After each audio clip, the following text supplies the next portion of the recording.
It probably will, I'll be honest with you. If you're the type of person who thinks that ChatGPT is going to take over their career, there's two observations that I have for you. First, you're ahead of the curve. You can see things that most other people cannot see.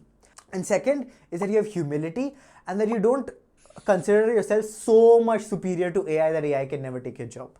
Honestly, I feel that even YouTube videos will soon be made by AI. Everything is going to be made by AI very, very soon. And in my opinion, people are either in denial or they're uneducated about it. You know, we've seen all those people say things like, it's not AI that will replace your job, it's a person using AI that will replace your job. don't believe those guys. They usually have no idea what they're talking about. Now, how I believe AI will go, and I think a lot of people in the AI field will agree with me, is that it'll have an inflection point. So when it begins, right, let's say this is the x-axis of the number of jobs. Sorry, this is the x-axis of time and this is the y-axis of number of jobs. So the number of jobs will keep going up, right? It'll go up really, really rapidly.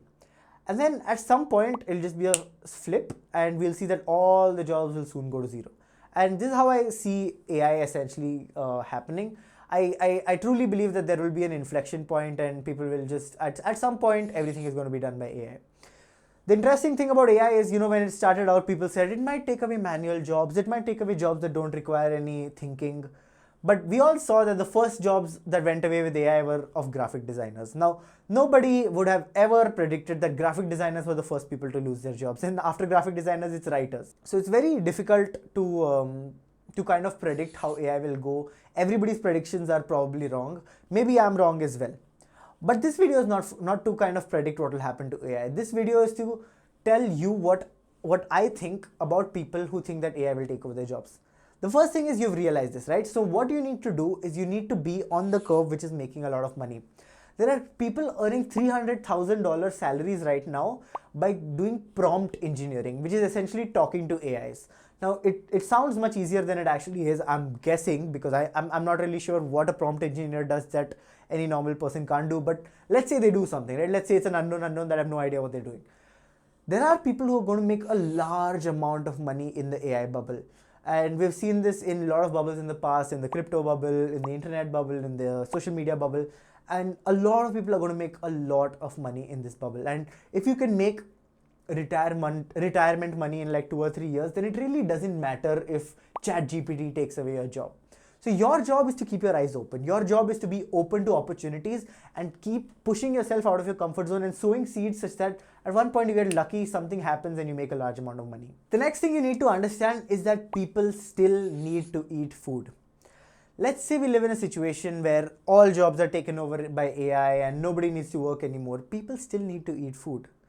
There is going to be some way of means of eating food, right? There is going to be some way where food kind of comes into your hand. Now, this could be through stimulus checks by the government, universal basic income, or maybe food or money as a concept just becomes obsolete. Everybody has their own predictions. Nobody knows who's going to be right or wrong.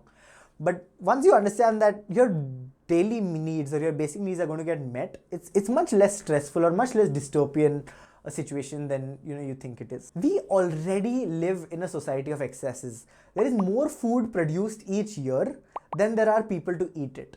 The only problem right now is kind of arbitraging this, where essentially there are people who are hungry and there are people who are wasting too much food. So if somehow an AI figured out how to take the food from the people who are wasting it and give it to the food to the people who need it, we essentially solved world hunger, right?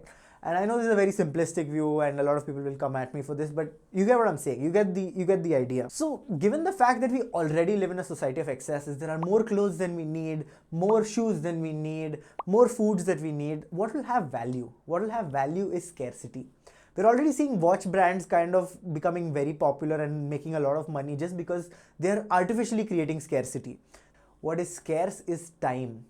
The only thing in the world that is scarce is time, which means your time is going to be more valuable than everything else. Now, all philosophy and all of that aside, what does this mean? What does this mean that you have to value your time? The meaning of this is that you have to make as much money as possible as soon as you can, so that when we hit the point where nobody's making any money anymore and all needs are just met, you still have some sort of upper level in the social hierarchy, you still have some sort of status, and you're still not at the bottom 10% or wherever you are right now.